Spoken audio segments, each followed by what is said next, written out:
ഇതിലിപ്പോൾ ഒരു തീരുമാനത്തിലേക്ക് അനുനയത്തിലേക്ക് പോവുകയാണെങ്കിൽ CPIയുടെ അഭിമാനം കൂടി സംരക്ഷിച്ചുകൊണ്ടുള്ള തീരുമാനത്തിലേക്ക് പോകേണ്ടി വരുമല്ലോ. അതെന്താകാനാണ് സാധ്യത? CPIയെ സ്വാഭാവികമായും അവർ പിടിക്കുന്ന ഏതെങ്കിലും ഒരു കാര്യം സക്സസ് ആവാതെ നിലവിൽ എടുത്തിരിക്കുന്ന കടുത്ത തീരുമാനത്തിൽ നിന്ന് പിന്നോട്ട് പോകാൻ ഒരു സാധ്യതയുമില്ല. CPIഎമ്മും മന്ത്രി വി ശിവൻകുട്ടിയും കഴിഞ്ഞ ദിവസം ബിനോയ് വിശ്വത്തെ കണ്ട് സംസാരിക്കുമ്പോൾ പറഞ്ഞ പ്രധാനപ്പെട്ട കാര്യം, അവർ ഉന്നയിക്കുന്ന ഒന്നാമത്തെ പ്രശ്നം ദേശീയ വിദ്യാഭ്യാസ നയം കേരളത്തിൽ നടപ്പിലാക്കും എന്നതാണ്. ആ നടപ്പിലാക്കാത്ത തരത്തിൽ ഇവിടുത്തെ SSCRT സിലബസ് അനുസരിച്ച് നമ്മുടെ സ്കൂളുകളിൽ പഠിപ്പിക്കാൻ പറ്റും എന്ന കാര്യമാണ് വി ശിവൻകുട്ടി കഴിഞ്ഞ ദിവസമുള്ള വാർത്താ സമ്മേളനത്തിലും ഇന്നലെ ബിനോയ് വിശ്വത്തെയും GRNനെയും നേരിട്ട് കണ്ട് സംസാരിച്ചപ്പോഴും പറഞ്ഞിരുന്നത്. പക്ഷെ അത് CPI ഒരു തരത്തിലും വിശ്വസിക്കുന്നില്ല. ധാരണാപത്രത്തിന്റെ വിശദാംശങ്ങൾ പുറത്തു വരുമ്പോഴും മന്ത്രി പറയുന്നത് പോലെ അല്ല കാര്യങ്ങളെന്ന് വ്യക്തമാകുന്നുവെന്നാണ് CPI നേതാക്കൾ പറയുന്നത്. അതുകൊണ്ട് ഏതെങ്കിലും തരത്തിൽ ദേശീയ വിദ്യാഭ്യാസ നയം കേരളത്തിൽ നടപ്പിലാക്കാത്ത തരത്തിലാണ് PM-3 പദ്ധതിയിൽ ഒപ്പിട്ടത് എന്ന് CPIയെ ബോധിപ്പിക്കേണ്ടി വരും. അങ്ങനെ ബോധിപ്പിക്കാൻ സാധിക്കില്ല എന്നുള്ളതാണ് റോഷിബാർ. ഇപ്പോൾ അങ്ങനെ കേരളത്തിന് മാത്രമായി ഒരു ഉപാധി ഉണ്ടോ എന്നുള്ള ചോദ്യമുണ്ടല്ലോ. അങ്ങനെ ഒരു ഉപാധി നമ്മൾ ആ രേഖകളിലൊന്നും കാണുന്നില്ല. അപ്പോൾ എങ്ങനെ വിശദീകരിക്കുമെന്നുള്ളതാണ് ഏറ്റവും പ്രധാനപ്പെട്ട വിഷയം. അനുനയത്തിന് വഴങ്ങുമോ? അനുനയത്തിന് വഴങ്ങിക്കഴിഞ്ഞാൽ CPIയെ സംബന്ധിച്ച് അവരിതുവരെയും പറഞ്ഞു വച്ചതൊക്കെ റദ്ദാക്കേണ്ടി വരില്ലേ? എന്താണ് ഇനി സാധ്യത റോഷിപാൽ? സ്മൃതി, അനുനയത്തിന് വഴങ്ങുന്നത് CPIയെ സംബന്ധിച്ചിടത്തോളം അത് ആത്മഹത്യാപരമാകും. കാരണം CPI കൃത്യമായി PM-3 വിഷയത്തിൽ നേരത്തെ ഉയർത്തിയ നിലപാടിൽ ഉറച്ചു നിൽക്കുകയാണ്. എന്തുകൊണ്ട് PM-3 പദ്ധതി സംസ്ഥാനത്ത് നടപ്പിലാക്കാൻ പാടില്ല എന്നതിന് കൃത്യമായ വിശദീകരണവും നിലപാടും CPIക്കുണ്ട്. പക്ഷേ അങ്ങനെയല്ല CPM നേതൃത്വത്തിനോ സർക്കാരിനോ ഉള്ളത്. എന്താണ് ഇപ്പോൾ PM-3 പദ്ധതിയുടെ അനിവാര്യത എന്ന് വിശദീകരിക്കാൻ ആകെ കേന്ദ്ര സർക്കാർ തെരഞ്ഞുവെച്ച പണം ലഭിക്കും, അത് അത്യാവശ്യമാണ് നിലവിലെ സാഹചര്യത്തിൽ സംസ്ഥാനത്തിന് എന്നതിനപ്പുറത്തേക്ക് നിലവിലെ രാഷ്ട്രീയ നിലപാടുമായി ബന്ധപ്പെട്ട് കൃത്യമായ ഒരു ഉത്തരം നൽകാൻ CPM നേതൃത്വത്തിനോ സർക്കാരിനോ സാധിക്കില്ല. അതുകൊണ്ട് നേരത്തെ തന്നെ CPI ദേശീയ നേതൃത്വവും സംസ്ഥാന നേതൃത്വവും എടുത്ത ആ നിലപാടിൽ നിന്ന് പിന്മാറുക അത് വലിയ രീതിയിൽ തിരിച്ചറിയാം. CPIക്കകത്ത് വലിയ പൊട്ടിത്തെറിക്ക് അത് വഴിയൊരുക്കുകയും ചെയ്യും. ഏതെങ്കിലും തരത്തിൽ ബിനോയ് വിശ്വം അത് അംഗീകരിക്കുന്ന രീതിയിൽ വന്നാൽ തന്നെ CPI സംസ്ഥാന കമ്മിറ്റിയിൽ അത് പൂർണ്ണമായും അംഗീകരിക്കപ്പെടുക അത് എത്ര എളുപ്പമായിരിക്കില്ല. ഏതായാലും ചർച്ചയ്ക്ക് വലിയ പ്രാധാന്യമുണ്ട്.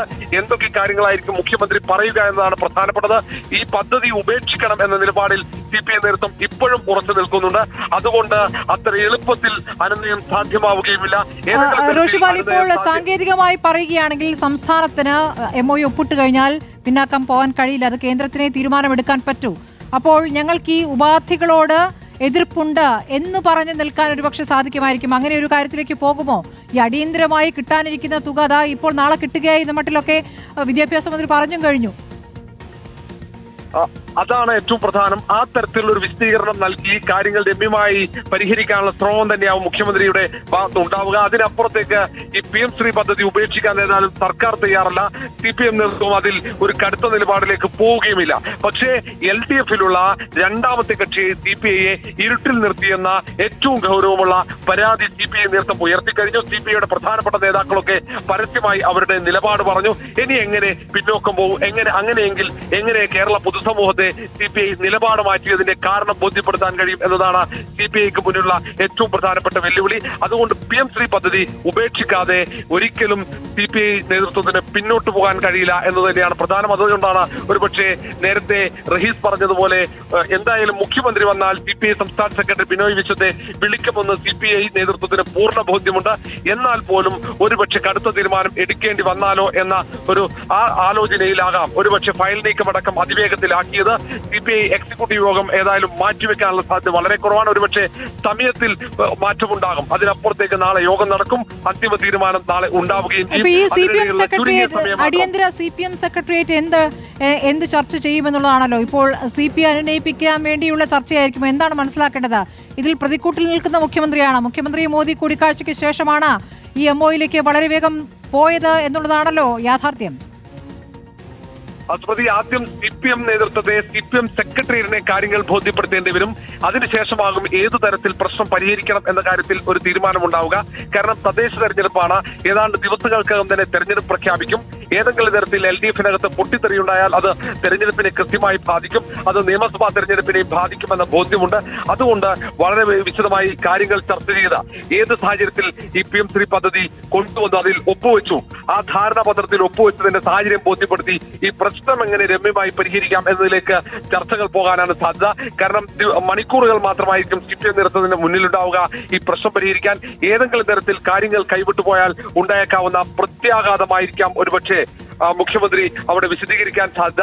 ഏതായാലും സെക്രട്ടേറിയറ്റ് അംഗങ്ങളുടെ നിലപാട് അതിൽ പ്രധാനപ്പെട്ടതാണ്. ഭൂരിഭാഗം സെക്രട്ടേറിയറ്റ് അംഗങ്ങൾക്ക് ഈ കാര്യത്തിൽ നേരത്തെ തന്നെ ഈ നിലപാട് PM3 പദ്ധതി നടപ്പിലാക്കുന്നതിൽ എതിർ നിലപാട് തന്നെയാണ് ഉണ്ടായത്. CPM നേതൃത്വം നേരത്തെ സ്വീകരിച്ചും അത് തന്നെയാണ്. പൊടുന്നനെയുള്ള ഈ നിലപാട് മാറ്റം എങ്ങനെ CPM നേതാക്കളും പ്രവർത്തകരും ഉൾക്കൊള്ളും എന്ന ഒരു പ്രധാനപ്പെട്ട ചോദ്യവുമുണ്ട്. CPI ആണെങ്കിൽ എന്തുകൊണ്ട് ഇത് നടപ്പിലാക്കാൻ പാടില്ല എന്നതും ഇതിൽ ഗൂഢാലോചനയടക്കമുള്ള ആരോപണങ്ങൾ ഉയർത്തുകയും ചെയ്ത ഒരു സാഹചര്യമുണ്ട്. ഇനി എങ്ങനെ CPI നേതൃത്വം ഇത് തിരുത്തി പറയും എന്നത് ഏറ്റവും പ്രധാനമാകും. അതുകൊണ്ട് തന്നെ നാളത്തെ മുഖ്യമന്ത്രിയുടെ നീക്കം, CPM നേതൃത്വത്തിന്റെ അനുനയ നീക്കം ഏറ്റവും സുപ്രധാനം. അതിന് അപ്പുറത്തേക്ക് CPI എന്ത് നിലപാടിലേക്ക് പോകും എന്നതാണ് കേരളം കാത്തിരിക്കുന്നത്. തീർച്ചയായും നാളത്തെ ദിവസം LDF-നെ സംബന്ധിച്ച്, സർക്കാരിനെ സംബന്ധിച്ച് നിർണായക ദിവസം തന്നെയാണ്. CPI-യുടെ എക്സിക്യൂട്ടീവ് ചേരുന്നു, അതോടൊപ്പം CPM-ന്റെ അടിയന്തര സെക്രട്ടേറിയറ്റ് നാളെ ചേരുകയാണ്.